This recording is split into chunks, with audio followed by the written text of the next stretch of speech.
କଖାରୁ ଡଙ୍କ। ଆର botanical name ହେଉଛି କ୍ୟୁକରବିଟା ମ୍ୟାକ୍ସିମା। କ୍ୟୁକରବିଟା ମ୍ୟାକ୍ସିମା ଯେମିତି ମଣିଷର ହୋମୋସାପିଏନ୍ସ, ଯେମିତି ଧାନର ଓରାଇଜାଇ ସାଟାଇବା, ଯେମିତି ଅଶ୍ୱସ୍ଥ ଗଛର ଫାଇକସ୍ ରିଲିଜିଓସା, ସେମିତି ଆନା ହେଲା କ'ଣ କ୍ୟୁକରବିଟା ମ୍ୟାକ୍ସିମା। କିନ୍ତୁ ଏଇଟା କ୍ୟୁକରବିଟା ଷ୍ଟେମ୍। এই କ୍ୟୁକରବିଟା ଷ୍ଟେମ୍ଟା ମୁଁ କ'ଣ କଲି ନା ୟାକୁ କ'ଣ କଲି ନା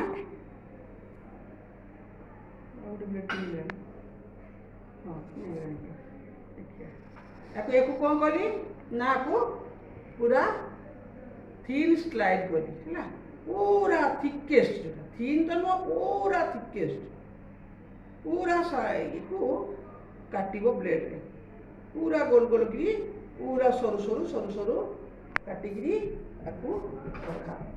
ତାପରେ କ'ଣ ହବ ନା ସ୍ଲାଇଡ୍ରେ ସେ ସ୍ଲାଇଡ୍ଟା ବାହାର କରିଦେବେ, ସେଥିରେ ଅଛି ମାଇକ୍ରୋସ୍କୋପ। ସ୍ଲାଇଡ୍ଟା ଏଇଟା ହେଉଛି କ'ଣ ସାଫ୍ରାନିନ୍। ଏଇଟା କ'ଣ ଆର କାମ ହେଉଛି ଯେଉଁ ଆମେ ସ୍ଲାଇଡ୍ରେ ନେବା, ଯେଉଁ ମେଟେରିଆଲ ନେବା କାଟିକିରି ତାକୁ ଡିଷ୍ଟିଂକ୍ଟ କରିବ, ମାନେ ପୁରା କ୍ଲିଅର ଦେଖାଯିବ। এইটা ଆମେ ସ୍ଲାଇଡ୍ରେ ନେଲେ ମାଇକ୍ରୋସ୍କୋପ ତଳେ ଦେଖିଲେ, ସବୁ ଦେଖିଲ ତ? କ'ଣ ଦେଖିଲ? ଟିସ୍ୟୁ ଦେଖିଲ। କ'ଣ ଦେଖିଲ? ଟିସ୍ୟୁ କାହା କହିବା?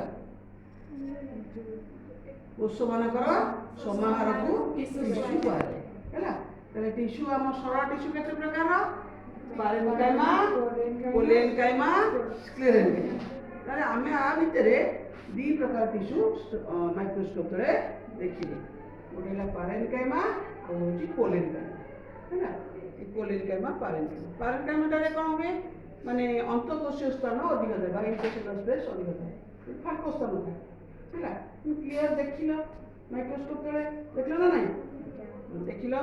ଆଉ ଏବେ ପୁଣି ନେକ୍ସଟ ଟାଇମ୍ ଦେଖିବା ପରମାନେଣ୍ଟ ସ୍ଲାଇଡ୍, ମୋତେ ଦିଦିଙ୍କି ପରମାନେଣ୍ଟ ସ୍ଲାଇଡ୍ ଦେଖିବା।